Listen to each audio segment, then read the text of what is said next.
नमस्कार मंडळी.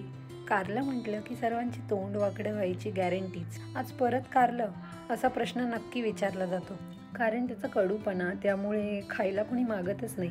पण मी आज एका वेगळ्या पद्धतीने कारलं बनवलं आहे. जे कारलं जर तुम्ही बनवून तुमच्या घरच्यांना किंवा तुमच्या मुलांना दिलं तर ते सुद्धा खातच राहतील आणि म्हणतील पुन्हा एकदा बनव. चला तर मग सुरुवात करूया कारलं बनवायला. तर या ठिकाणी मी 3 ते 4 कारली बारीक बारीक चिरून घेतली आहे. तर तुम्ही पाहू शकता मी त्याच्या बारीक बारीक व्यवस्थित अशा खापा करून घेतल्यात. आणि जेव्हा तुम्ही कारलं चिरता तेव्हा त्याच्यातल्या ज्या बिया असतात त्या तुम्हाला काढून घ्याव्या लागतात, कारण की बिया काढल्यानंतर त्या कारल्याचा कडवटपणा तितकासा राहत नाही. त्यामुळे शक्यतो तुम्ही जेव्हा कारल्याच्या खापा बारीक कराल तेव्हा ते कारल्या व्यवस्थित बिया काढून घ्या आणि त्याच्यानंतर त्याच्यावर असं मीठ चोळून ते 15 ते 20 मिनटासाठी व्यवस्थित बाजूला ठेवून द्या. त्यानंतर या ठिकाणी मी आता एक खोबरं घेतलं आहे आणि एक मोठा असा कांदा घेतला आहे, जो आपल्याला व्यवस्थित परतून घ्यायचा आहे बारीक करून. तर आता आपण जे वाटण तयार करणार आहे त्यासाठी मी इथे लवंग घेतली आहे, 4 लवंग घेतल्यात, 5-6 मिरी जे काळी मिरी आहे ते घेतलं आहे. त्यानंतर लसूण पाकळ्या घेतल्यात 10 ते 15 आणि या ठिकाणी मी एक छोटा टोमॅटोसुद्धा घेतला आहे आणि बारीक खोबरं करून घेतलं आहे, शेंगदाणे घेतलेत, आलं घेतलं आहे, त्यानंतर दालचिनी घेतली आहे आणि एक मोठी मिरची घेतली आहे लालवाली. त्यानंतर हे सर्व मी परतून घेतलं आहे आणि या ठिकाणी जो कांदा आहे तो सुद्धा मी व्यवस्थित परतून घेतला आहे. थोडीशी कोथिंबीरही मी साईडला काढून ठेवली. आता या ठिकाणी आपण वाटण तयार करतो आहे. तो वाटणामध्ये आपण साधारणतः आधी काय टाकणार आहोत, तर जे शेंगदाणे आहेत, खोबरं आहे, दालचिनी आहे, त्यानंतर जी मिरची आहे, त्या सर्वांची आपण एक पेस्ट तयार करून घेणार आहोत. या सर्वांची वेगळी पेस्ट तयार करून घ्यायची, पावडर तयार करून घ्यायची, कारण की तो सुका मसाला असतो. त्यानंतर त्याच्यामध्ये जो आपला थोडासा ओला मसाला बनवायचा आहे तो ॲड करायचा. तर इथे पावडर तयार झालेली आहे बारीक अशी, तुम्ही पाहू शकता. अशी कन्सिस्टन्सी मी इथे घेतली आहे आणि त्यानंतर याच्यामध्ये भाजलेले जे टोमॅटो आहेत आणि आलं लसूण आणि जो आपला परतलेला कांदा होता तो मी ॲड करते या मिश्रणामध्ये आणि पुन्हा हे पूर्ण मिश्रण एकजीव एकत्र करून घेते. या मिश्रणामध्ये नंतर मी थोडीशी कोथिंबीरसुद्धा ॲड करते. तर हे जे आपलं वाटण आहे ते मसाल्यासाठी आपल्याला वाटण तयार करायचं आहे. तर कारल्याचं आपण जे कालवण तयार करतो आहे त्याच्यासाठी आपण हे वाटण तयार करतो आहे.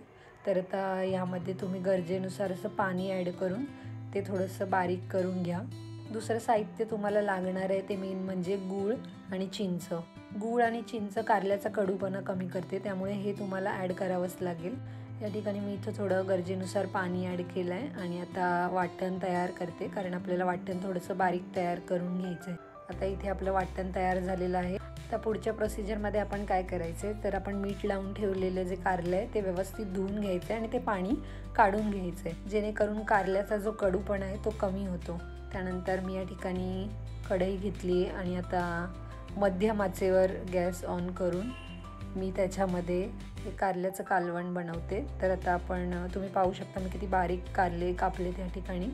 आता मी कोथिंबीर बारीक करून घेते, ही आपल्याला शेवटी टाकायची आहे कारल्याचं कालवण तयार झाल्यावर. आता या ठिकाणी मी कढई घेतली आहे आणि ती आता मध्यम आचेवर ठेवली आहे. त्यानंतर मी 1 चमचा इथे तेल ॲड केलं आहे आणि आपल्याला मध्यम आचेवर मसाले भाजून घ्यायचे आहेत व्यवस्थित. तर मी इथे जिरी आणि मोहरी नेहमीप्रमाणे ॲड करते.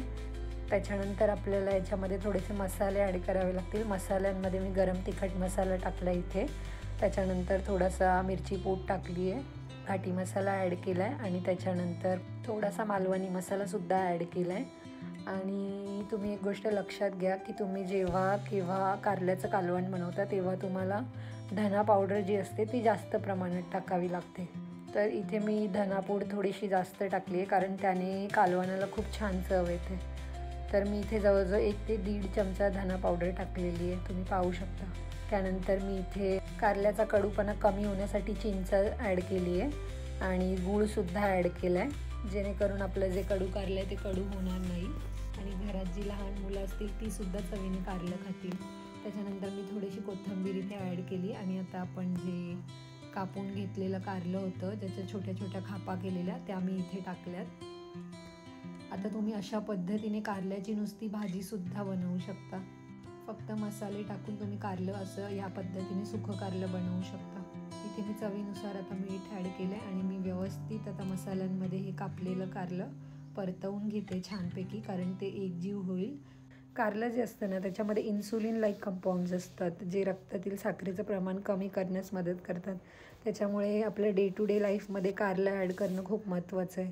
आणि म्हणून ज्यांना मधुमेह वगैरे आजार आहेत त्यांनी कारलं खाणं गरजेचं आहे, कारण हे त्यांच्यासाठी रामबाण औषध ठरू शकतं. आता आपण व्यवस्थित मसाले मिक्स करून घेतलेत. त्यानंतर मी जे मिश्रण मिक्स करून घेतलं होतं, मिक्सरमध्ये बारीक करून घेतलं होतं, ते या ठिकाणी ॲड करते कारल्यामध्ये. आणि त्यानंतर पुन्हा मी ते एकजीव करून घेते इथे, कारण की आपले पूर्ण मसाले एकजीव झाले पाहिजेत. मसाले जर एकजीव झाले ना तर मग खूप छान कालवण बनतं आणि चवीला पण खूप छान लागतं आणि खूप पौष्टिक असं बनतं, कारण आपण त्याच्यामध्ये सगळे पौष्टिक घटक टाकलेले आहेत. कारलं जेव्हा आपण खातो ना तर ते रक्त शुद्ध करण्याचं काम करतं आणि ज्या त्वचेच्या समस्या आहेत जसं की ॲक्ने वगैरे किंवा इचिंग वगैरे, तर त्यावर कारलं खाणं हे फायदेशीर ठरतं भरपूर प्रमाणात. आणि कारल्यामध्ये कमी कॅलरीज असतात आणि फायबरसुद्धा जास्त असतं, त्याच्यामुळे वजन कमी करण्यासाठी एक उत्तम खाद्य आपण म्हणू शकतो आहे म्हणून. कारण ते शरीरातली जी आपली चरबी असते, एक्सेस फॅट्स असतात, ते कमी करण्यासाठी सुद्धा मदत करतं. कारलं आरोग्यासाठी उपयोगी असलं तरी काही लोकांनी ते अतिप्रमाणात खाणं टाळावं, विशेषतः ज्या गर्भवती महिला असतात किंवा लहान मुलं किंवा रक्तदाबाचे रुग्ण असतात त्यांनी डॉक्टरांचा सल्ला घेऊनच ते खावं. आता या कारल्यामध्ये मी गरजेनुसार पाणी ॲड केलं आहे आणि व्यवस्थित त्याला उकळी येईपर्यंत मी ते मध्यम आचेवर ठेवलं आहे, जेणेकरून ते व्यवस्थित तयार होईल. आणि आता तुम्ही या ठिकाणी पाहू शकता किती छान उकळी आली आहे माझ्या कालवणाला. ही कारल्याची रेसिपी माझ्या आईची आहे आणि ती जेव्हा पण कारलं बनवते आम्ही 1-2 चपात्या एक्स्ट्रा खातोच किंवा अर्धी भाकर तरी एक्स्ट्रा खातोच, कारण कारल्याचं कालवण ती खूप छान बनवते, जे कडू लागतच नाही. तुम्हाला जर बघायचं असेल की कारलं व्यवस्थित शिजलं आहे की नाही तर तुम्ही ते बाहेर काढून असं थोडंसं हाताने किंवा चमच्याने प्रेस करून बघा की ते व्यवस्थित शिजलं आहे की नाही, जसं मी या ठिकाणी करून पाहिलं आहे. तर हे कालवण तर खूपच सुंदर झालं आहे आणि खूपच छान झालं आहे. मी थोडंसं घट्टच ठेवते कारण की ते खायला पण खूप छान लागतं.